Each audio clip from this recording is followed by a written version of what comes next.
विक्रम का छुपा हुआ सूरज।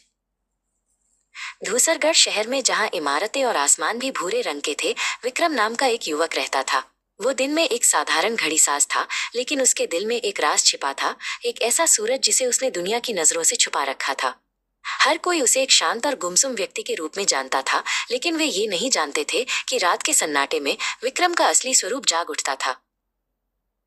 विक्रम के पिता शहर के सबसे प्रतिभाशाली आविष्कारक थे, लेकिन उनकी एक महत्वाकांक्षी रचना, एक यांत्रिक पक्षी जो सुबह की रोशनी से गाता था, एक सार्वजनिक प्रदर्शन के दौरान विफल हो गई थी।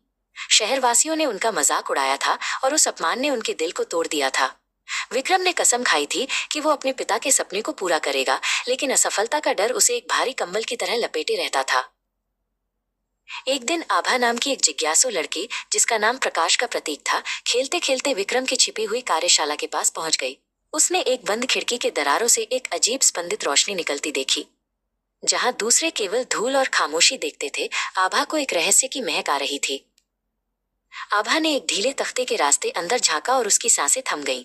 कमरा तारों, गियरों और पॉलिश किए हुए क्रिस्टलों से भरा था। बीच में एक विशाल धातु का पक्षी खड़ा था, जिसके पंख मुड़े हुए थे, जो किसी सपने जैसा लग रहा था। विक्रम, जो अपने काम में डूबा हुआ था, अचानक आहट सुनकर चौंक गया और अपनी रचना को ढकने के लिए मुड़ा।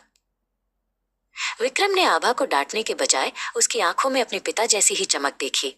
उसने उसे सब कुछ बता दिया, माइनस अपने पिता के टूटे हुए सपने, शहर का उपहास और उसका अपना डर।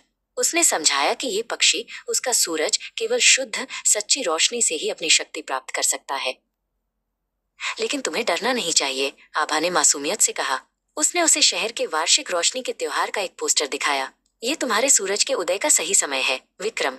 तुम्हें दुनिया को अपनी रोशनी दिखानी होगी। आभा के शब्दों ने विक्रम के दिल में आशा की एक चिंगारी जला दी। त्योहार की रात आ गई।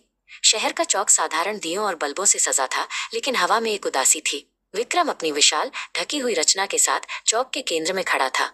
लोग फुसफुसा रहे थे, उन्हें एक और विफलता की उम्मीद थी, ठीक उसके पिता की तरह। विक्रम ने एक गहरी सांस ली और चादर खींच दी। एक शानदार यांत्रिक सूर्य पक्षी सामने आया, जिसके पीतल के पंख और क्रिस्टल की आंखें थीं।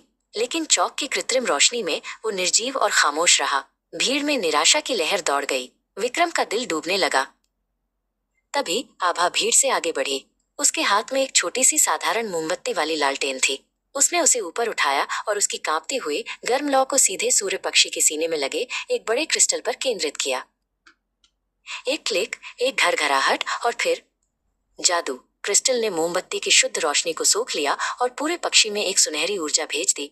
पंख धीरे धीरे खुले और उन्होंने एक ऐसी गर्म, दीप्तिमान